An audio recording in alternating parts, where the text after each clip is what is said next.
Hello, Dr. Sagan. You are well known for your book, Cosmos. I have brought you here to the year 2025. Thank you for joining us. My first question is about the title of your book, Cosmos. I understand that while it refers to the universe, it originally comes from the Greek word for order, the opposite of chaos.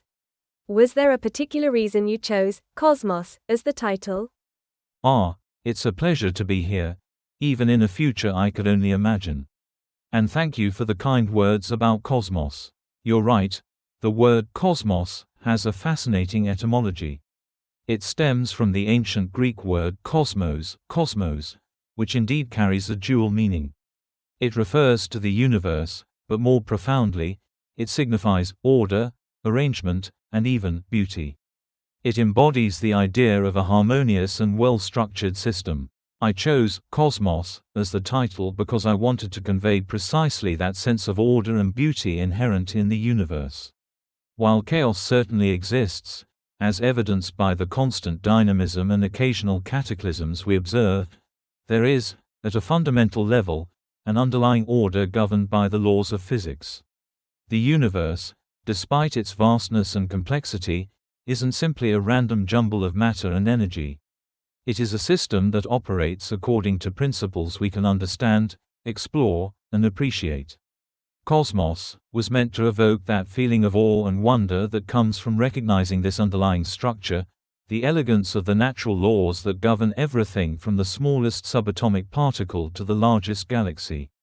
It's an invitation to explore the universe not just as a place, but as a grand and beautiful order we are a part of.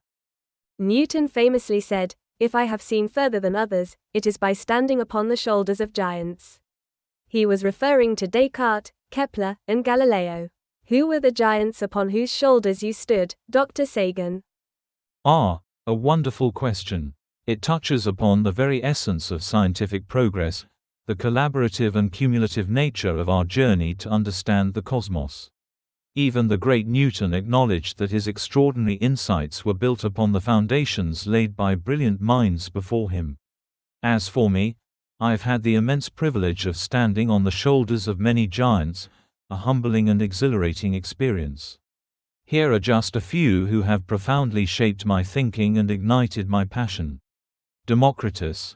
This ancient Greek philosopher first conceived of the atom, the fundamental building block of all matter.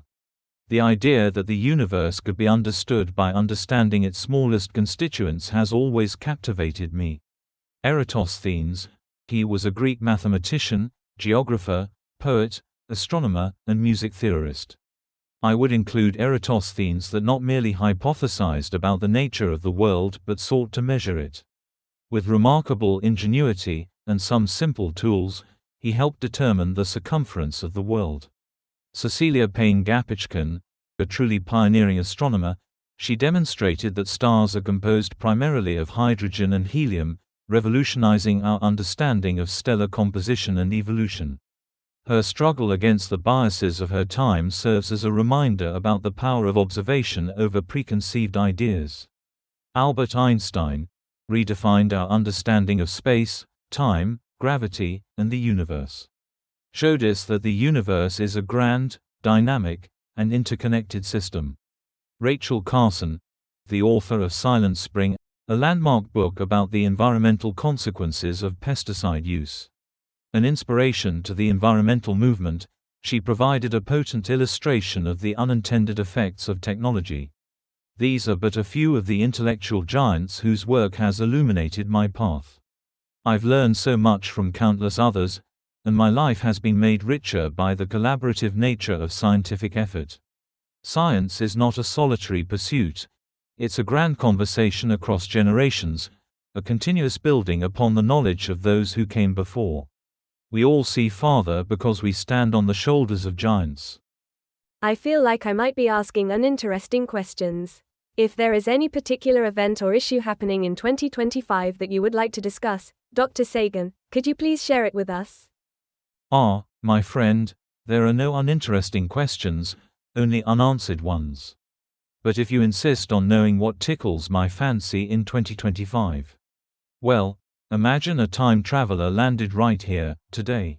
They'd likely be agog about a few things. Perhaps the latest findings from the James Webb Space Telescope.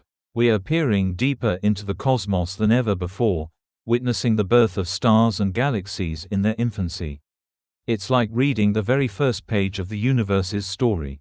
Or maybe they'd be buzzing about the ongoing efforts to understand and combat climate change. It's a planetary challenge that demands all our ingenuity and cooperation. The choices we make today will resonate for generations to come, shaping the future of our pale blue dot. But if I had to pick one thing that truly captures my imagination in 2025, it would be the continuing search for life beyond Earth. We're sending probes to other planets, analyzing the atmospheres of distant worlds, and listening for signals from alien civilizations. The possibility of discovering that we're not alone in the universe is a profound and awe-inspiring thought. It would change our understanding of ourselves and our place in the cosmos forever. Keep looking up.